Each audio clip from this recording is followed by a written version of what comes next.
Hello friend, स्वागत है आपका एनक्यू स्टडी यूट्यूब चैनल पर।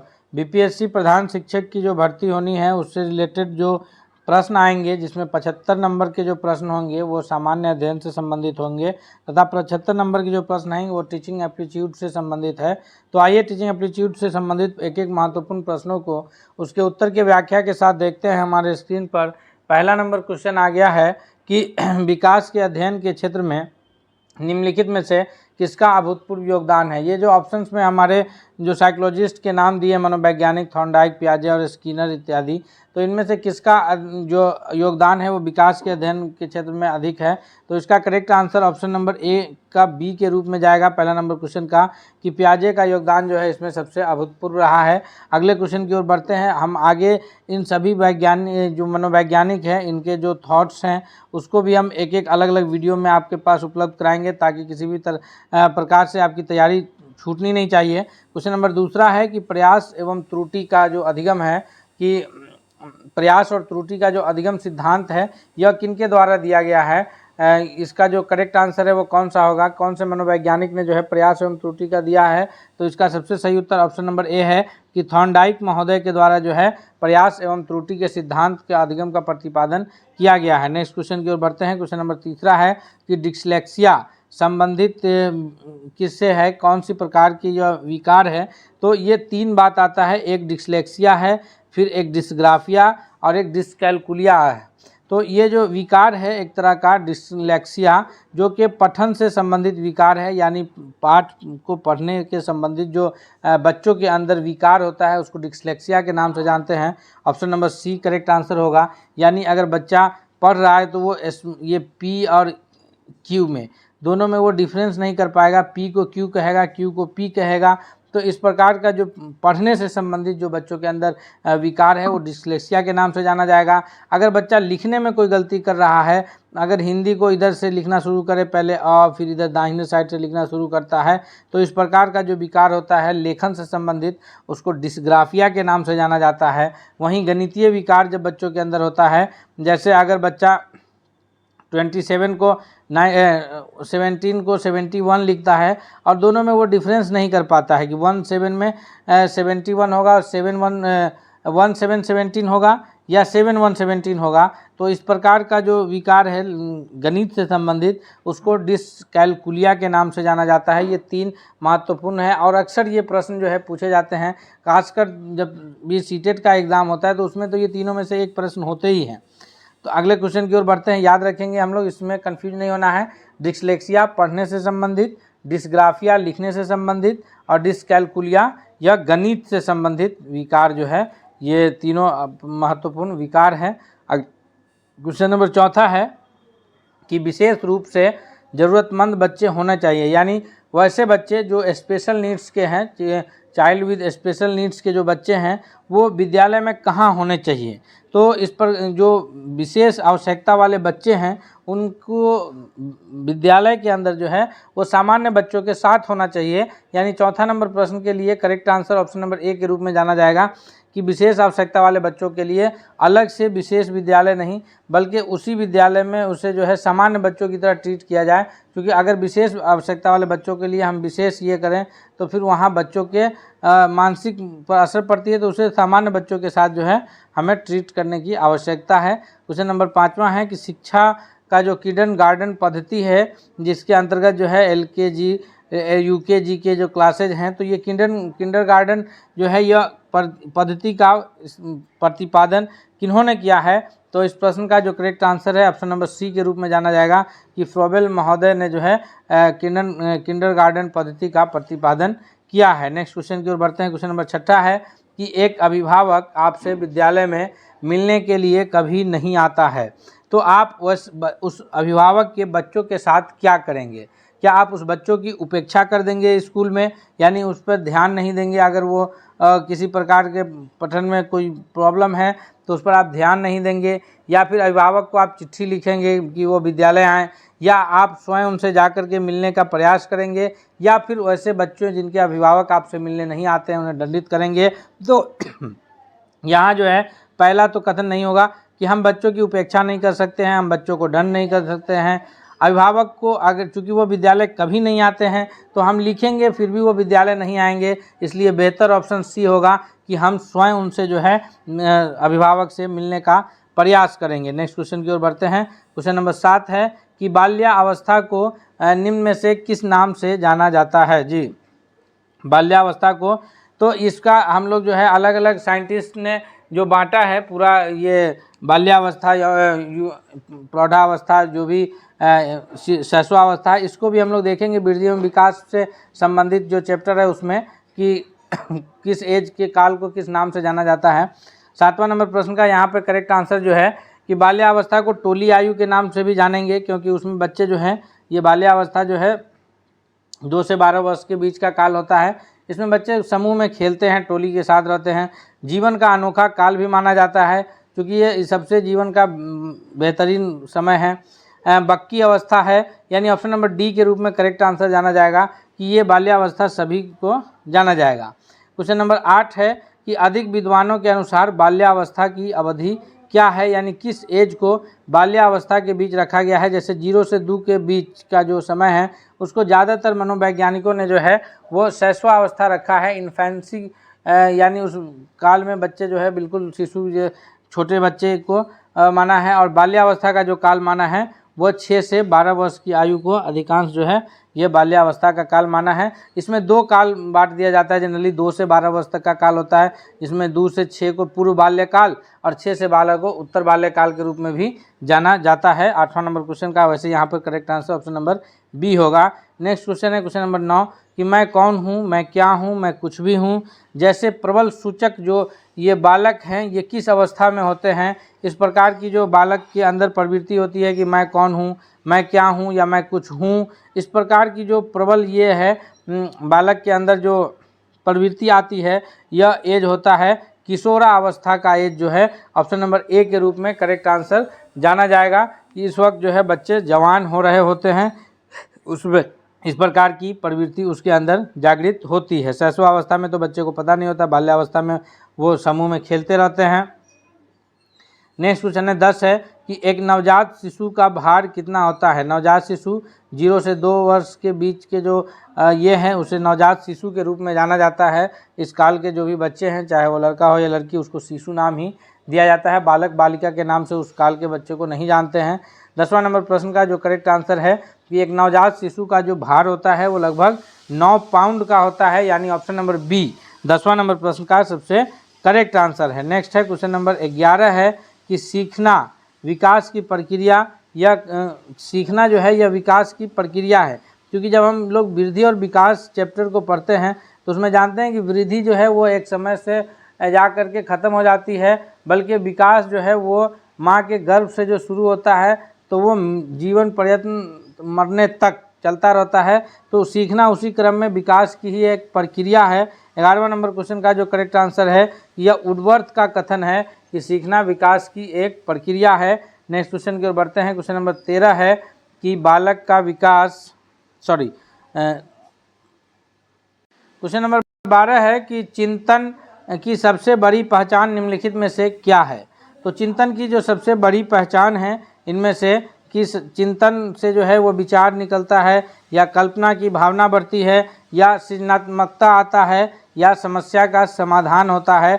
तो इस 12वां नंबर क्वेश्चन का जो करेक्ट आंसर है कि चिंतन की जो सबसे बड़ी पहचान है कि इससे समस्या समाधान में हल मिलता है, यानी ऑप्शन नंबर डी 12वां नंबर प्रश्न के लिए सबसे करेक्ट आंसर के रूप में जाना जाएगा। क्वेश्चन नंबर 13 है कि बालक का विकास परिणाम है। बालक का विकास जो है वह किस बात का परिणाम है, या वंशानुक्रम है या वातावरण का इस पर इफेक्ट पड़ता है या वंशानुक्रम और वातावरण के अंतःक्रिया का परिणाम है। तो बालक का जो विकास है वह दोनों पर डिपेंड करता है। वंशानुक्रम यानी इसको हेरिडिटी कहते हैं, तो उस पर जो असर है वो वंशानुक्रम का भी है, यानी माता पिता बालक के विकास पर माता पिता का भी जेनेटिक गुण का असर है, और जो बालक जिस इन्वायरमेंट में जिस वातावरण में पलता है उसका भी उस पर असर पड़ता है। यानी हम यह कह सकते हैं कि बालक के विकास का जो परिणाम है यह वंशानुक्रम व वातावरण दोनों की अंतःक्रिया का परिणाम है, अर्थात ऑप्शन नंबर सी 13वां नंबर प्रश्न के लिए सबसे सही उत्तर है। दोस्तों, अगर आप हमारे चैनल पर अब तक नए हैं तो प्लीज़ आप चैनल को सब्सक्राइब करते हुए बेल आइकन को दबा लीजिए ताकि कोई भी अपडेट्स आए तो सबसे पहले आप तक पहुँचे। क्वेश्चन नंबर 14 है हमारे स्क्रीन पर कि मानव विकास को प्रभावित करने वाले कारक कौन से हैं। मानसिक विकास जो है यह मानसिक विकास को प्रभावित करने वाले कारक इनमें से कौन कौन से हैं। तो अगर 14वां नंबर प्रश्न का करेक्ट आंसर देखें तो मानसिक विकास में वंशानुक्रम भी आएगा कि अगर किसी बच्चे के माता पिता दोनों क्रिएटिव हैं, मानसिक विकास उनकी अधिक है तो उसका असर बच्चों के मानसिक विकास पर भी होगा। उसी प्रकार से अगर परिवार का वातावरण किस प्रकार का है इसका भी इफेक्ट जो है बच्चों के मानसिक विकास पर पड़ता है, तथा साथ ही साथ परिवार की सामाजिक स्थिति किस प्रकार की है, यानी परिवार उस समाज में परिवार की किस प्रकार की स्थिति है इसका भी असर जो है बच्चों के मानसिक विकास पर पड़ता है। तो वंशानुक्रम, परिवार का वातावरण और परिवार की सामाजिक स्थिति, इन तीनों का परिणाम होगा। Option number D correct answer होगा। नेक्स्ट क्वेश्चन की ओर बढ़ते हैं हम लोग। अगला प्रश्न है क्वेश्चन नंबर 15 है कि शिक्षक और विद्यार्थी के मध्य जो संबंध होना चाहिए वह किस प्रकार का संबंध होना चाहिए। उसमें स्नेह की बात हो, विश्वास हो और फिर सम्मान की भावना हो या ये सभी हों। तो अगर बात की जाए तो शिक्षक को जो है बच्चों से स्नेह की भावना होती है, बच्चों का शिक्षक के ऊपर विश्वास और शिक्षक का बच्चों के ऊपर विश्वास कि बच्चे कर पाएंगे, और उसी प्रकार बच्चों की नज़र में शिक्षक का सम्मान, यानी एक शिक्षक और विद्यार्थी के मध्य ये सभी का होना आवश्यक है। ऑप्शन नंबर डी के रूप में जो है ये सबसे करेक्ट आंसर है। नेक्स्ट क्वेश्चन की ओर बढ़ते हैं। क्वेश्चन नंबर 15 है के बाद 16 है कि बालकों में अधिगम के विकास में निम्नलिखित में सबसे महत्वपूर्ण क्या है। बालक के अधिगम के विकास में जो सबसे महत्वपूर्ण चीज़ है कि व्यस्त विद्यालय कार्यक्रम, यानी बच्चों के विद्यालय का कार्यक्रम इस प्रकार का हो कि बच्चा उसी में कंटिन्यू व्यस्त रहे, या फिर उसके पास अधिक पाठ पुस्तकें हों जिससे बच्चा बिजी रहे, या अधिगम उत्प्रेरित वातावरण हो, या उत्सुक माता पिता हों जो हमेशा चाहें कि बच्चों को पढ़ाते रहें। तो बच्चों के बालक के अधिगम के विकास में जो सबसे महत्वपूर्ण कारक है वह है ऑप्शन नंबर सी के रूप में जाना जाएगा कि अधिगम उत्प्रेरित वातावरण, यानी सीखने के लिए प्रेरित करने वाला जो वातावरण होगा तो वहाँ बच्चे के अधिगम का विकास अधिक होगा। माता पिता कितने भी उत्सुक होंगे लेकिन अगर वहाँ पर वातावरण उस प्रकार का नहीं मिल पाएगा तो फिर वो बच्चा के अधिगम का विकास नहीं हो पाएगा। या अगर विद्यालय में अधिक पाठ पुस्तक दे दिया जाए तो वो बच्चों के ऊपर बोझ हो जाएगा पाठ पुस्तक, और फिर बच्चों के में अधिगम में जो विकास है वो उस प्रकार से नहीं हो पाएगा। क्वेश्चन नंबर 17 है कि वह कौन सा बाह्य कारक है जो एक बच्चे को कक्षा में रुचि लेने से रोकते हैं। बाह्य कारक जो बच्चों को कक्षा में पढ़ने से रोकता है वह है भावना और मनोभाव, संस्कृति और प्रशिक्षण, बच्चे का दृष्टिकोण, लक्ष्य और प्रायोजन। तो कक्षा में रुचि लेने से रोकने का जो कार्य है ये ऑप्शन नंबर बी के रूप में 17वां नंबर प्रश्न जाना जाएगा कि संस्कृति और प्रशिक्षण जो है ये बच्चों को कक्षा में, option number B correct answer होगा। क्वेश्चन नंबर 18 है कि दूसरे वर्ष के अंत तक शिशु शब्द का भंडार हो जाता है। एक बच्चों का जो 2 साल तक पूरा होता है शिशु का तो वो बोलने लगते हैं कुछ कुछ शब्द, दादा, मामा, इस तरह से करके। तो उसके पास शब्दों का भंडार कितना होता है तो लगभग 0 से 2 वर्ष कंप्लीट करते करते दूसरे वर्ष के अंत तक शिशु का जो शब्दों का भंडार है वो 100 शब्दों तक पहुंच जाता है।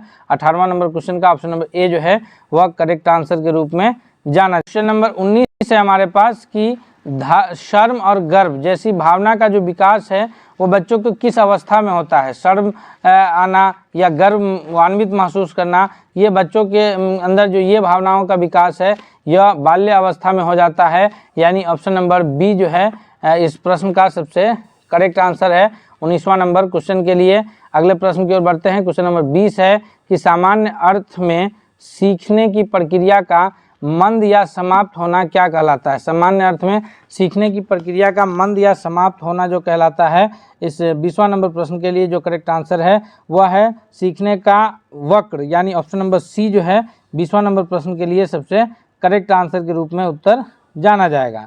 नेक्स्ट क्वेश्चन है क्वेश्चन नंबर 21 है 21वां नंबर प्रश्न। तो क्वेश्चन नंबर 22 है कि संज्ञानात्मक विकास का अर्थ क्या है। संज्ञानात्मक विकास का जो अर्थ है यह है अभियोगिता का विकास, बच्चे का विकास, शारीरिक कौशल का विकास या फिर व्यक्तिगत विकास। तो इसमें जो करेक्ट आंसर होगा कि संज्ञानात्मकता का जो अर्थ है संज्ञानात्मक होने का वह है अभियोग्यता का विकास, यानी option number A correct answer है। 23वां नंबर प्रश्न है कि निम्नलिखित में से कौन सा लक्षण अंतर्मुखी व्यक्ति का नहीं है। अंतर्मुखी व्यक्ति का लक्षण इनमें से आत्मकेंद्रित, रूढ़िवादी, सामाजिकता और दब्बू, तो इसमें correct answer option number C के रूप में सही उत्तर जाना जाएगा। नेक्स्ट प्रश्न की ओर बढ़ते हैं। क्वेश्चन नंबर 24 है कि विकासात्मक जो मनोविज्ञान जीवन का अध्ययन किया जाता है, विकासात्मक मनोविज्ञान में जो जीवन का अध्ययन है वह कहाँ से किया जाता है? तो इसका जो करेक्ट आंसर है 24वां का यह है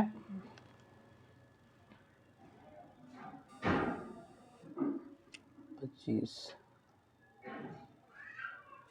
तो यहाँ जो ऑप्शन नंबर 24वां का जो करेक्ट आंसर है ऑप्शन नंबर बी के रूप में जाना जाएगा कि विकासात्मक जो मनोविज्ञान है इसमें जो अध्ययन किया जाता है वो जन्म से किया जाता है। नेक्स्ट क्वेश्चन की ओर बढ़ते हैं। 25वां नंबर प्रश्न है कि लड़का के पैदा होने के लिए उत्तरदायी क्रोमोसोम कौन सा है? तो लड़का के पैदा होने के लिए जो उत्तरदायी क्रोमोसोम है उसमें जो है सबसे सही उत्तर के रूप में जाना जाएगा वो ऑप्शन नंबर सी के रूप में जाना जाएगा कि XY क्रोमोसोम जो है यह बालक पैदा होने के लिए उत्तरदायी है, वहीं XX क्रोमोसोम जो है यह लड़की पैदा होने के लिए उत्तरदायी है।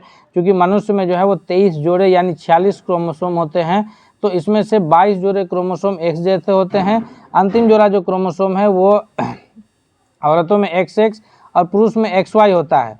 तो ये औरतों का और पुरुष का XX फर्टिलाइजेशन होगा तो लड़की पैदा होगी, और XY का फर्टिलाइजेशन होगा तो वहाँ पर बालक पैदा होगा। तो इस प्रकार ऑप्शन नंबर जो है इसका सी करेक्ट आंसर जाना जाए। क्वेश्चन नंबर 26 है कि बालक का सामाजिक विकास प्रभावित होता है। बालक का जो सामाजिक विकास है वह किससे प्रभावित होता है? वह सामाजिक आर्थिक स्तर से, विद्यालय से, परिवार से। तो एक बालक का जो सामाजिक विकास प्रभावित होता है वो इसमें सभी शामिल हो जाएगा कि उसके सामाजिक आर्थिक स्थिति से भी, उसके विद्यालय से भी, उसके परिवार से भी, यानी ऑप्शन नंबर डी जो है 26वां नंबर क्वेश्चन का सबसे सही उत्तर होगा। क्वेश्चन नंबर 27 है कि सृजनात्मकता की पहचान कौन सा है?